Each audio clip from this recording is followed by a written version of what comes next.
जय श्री श्याम। सभी श्याम भक्तों को श्याम भक्तों, श्याम नाम जाप से अनेकों भक्तों के जीवन में चमत्कार हुआ है। अनेकों भक्तों की मनोकामना पूरी हुई है। वो एक ऐसी ही सत्य कहानी आप सभी श्याम भक्तों के लिए लेके आए हैं कि श्याम नाम जाप से कैसे बाबा श्याम ने किया चमत्कार अपने भक्त के जीवन में। बहुत से भक्त बोलते हैं कि नाम जप से हमारा कार्य नहीं बना है, तो उनका कार्य क्यों नहीं बन पाता है। श्याम भक्तों, पहली बात, नाम जप सच्चे मन से विश्वास करके करना चाहिए बाबा श्याम के ऊपर। जब भगत नाम जप कर रहा है, जो भी उसकी कामना है, बाबा श्याम को यही बोलना चाहिए कि हे बाबा श्याम, मैं आपका नाम जप कर रहा हूँ। अब जो भी मेरी मनोकामना है वह आपके हाथ में दे रहा हूँ। जो भी मेरी परेशानी है मैं आपके ऊपर छोड़ रहा हूँ। मेरे को बाबा श्याम आपकी पूजा पाठ करना ज़्यादा विधि के साथ में नहीं आता है। पावन नाम का जप कर सकता हूँ। हे बाबा श्याम, आपको इसके ऊपर ही खुश होना है, मेरे संकट समाप्त करना है। सभी श्याम भक्तों को धैर्य बना के रखना है। नाम जप से अनेकों भगत अपनी कामना पूरी कर रहे हैं। जो व्यक्ति नाम जप कर रहा है उस व्यक्ति के पहले पराव्रत खत्म करता है नाम जप। जब तक हमारे साथ में पराव्रत रहेंगे, पापक्रम रहेंगे, तब तक हमारा भाग्य उदय नहीं हो सकता है। जैसे जैसे हम नाम जप करते हैं बाबा श्याम का, वैसे वैसे ही हमारे पराव्रत खत्म हो जाते हैं। श्याम प्रेमियों, महान संत जन कहते हैं कि कलयुग केवल नाम आधारा। कलयुग के अंदर जितना बाबा श्याम का नाम जप किया जाता है उसको यहाँ की सुख सुविधा तो मिलती है, अंत में वैकुंठ धाम प्राप्त कराने वाला बाबा श्याम का पावन नाम है। बाबा श्याम को हारे का सहारा ऐसे ही नहीं कहा जाता है। जब भगत हार कर बाबा श्याम की शरण में जाता है तब बाबा श्याम उसका सहारा बनता है और अपने भक्तों के साथ में करता है चमत्कार। यह सच्ची कहानी हम आपको सुनाने वाले हैं। इस कहानी को सुनकर बाबा श्याम के ऊपर कई गुना विश्वास होगा आपका।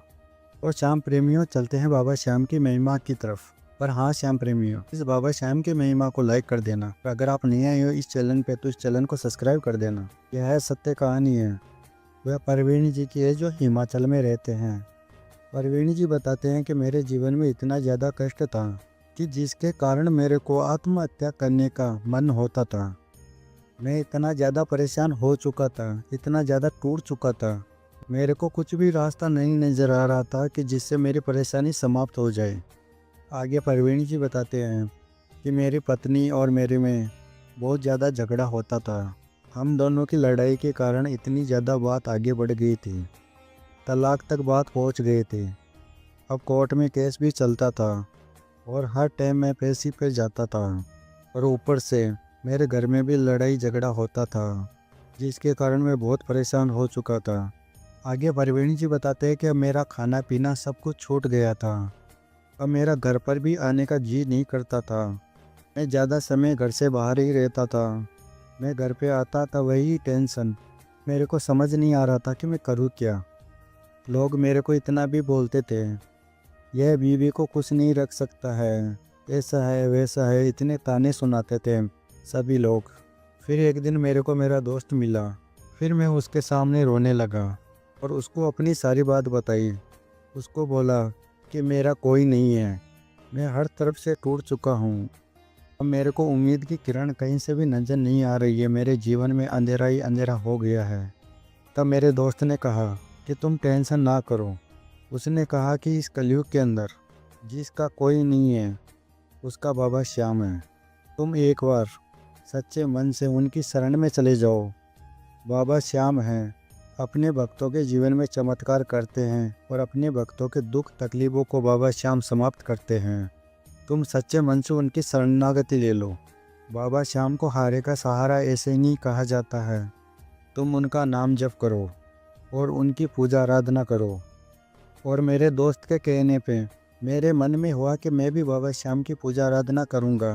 फिर मैं मार्केट जाकर बाबा श्याम की प्रतिमा ली और बाबा श्याम को अपने घर में विराजमान कर दिया और बाबा श्याम को यही बोल दिया, हे बाबा श्याम, ये जीवन अब आप ही के नाम है। हे बाबा श्याम, आप तो अंतर्यामी हो, आप सब जानते हो तो मेरे साथ में क्या घटित हो रहा है। फिर मैंने ये बात बोलकर नाम जप करना शुरू कर दिया। मेरे को नाम जप में पहले तो मन नहीं लगता था, मन में गंदे गंदे ख्याल आते थे, मन भटकता था। पर धीरे धीरे मैंने नाम जप किया।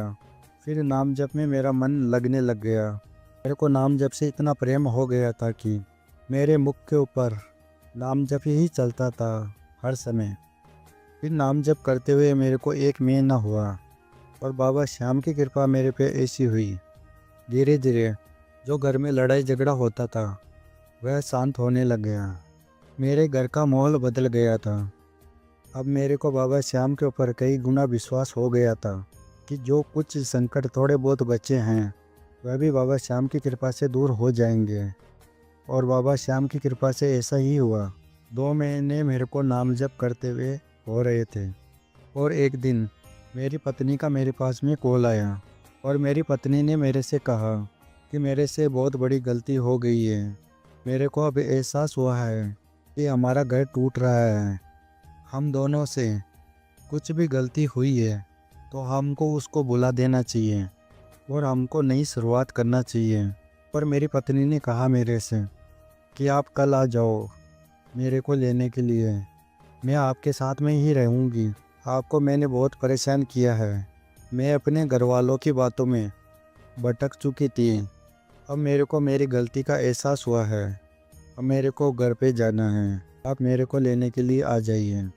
फिर मैं अगले ही दिन मेरी पत्नी को लेने के लिए गया अपने ससुराल में।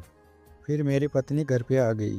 बाबा श्याम की कृपा मेरे पे ऐसी हुई कि हम दोनों इतने प्यार से रहते हैं अब, और हमारे घर में भी लड़ाई झगड़ा नहीं होता है और हम दोनों में भी लड़ाई झगड़ा नहीं होता है। ये बाबा श्याम की ही कृपा है। मैं सभी श्याम भक्तों को बस यही कहना चाहता हूँ, आप सच्चे मन से बाबा श्याम का नाम जप करते रहिए। आपके भी जो भी संकट है वह बाबा श्याम की कृपा से दूर हो जाएंगे। मैं ये विश्वास लेके कहता हूँ। तो श्याम प्रेमियों, आज हमने सुनाया प्रवीण जी की सत्य कहानी। यदि बाबा श्याम की महिमा आपको पसंद आई है तो इसको लाइक कर देना, और अगर आप नए हो इस चैनल पे तो इस चैनल को सब्सक्राइब कर देना और भी श्याम भक्तों के साथ में इस बाबा श्याम की महिमा को शेयर करना, ताकि कोई भी श्याम प्रेमी दुखी या परेशान ना रहे। हम मिलते हैं अगली वीडियो में। बाबा श्याम की कृपा आपके ऊपर सदा के लिए बने रहे। जय श्री श्याम सभी श्याम भक्तों को।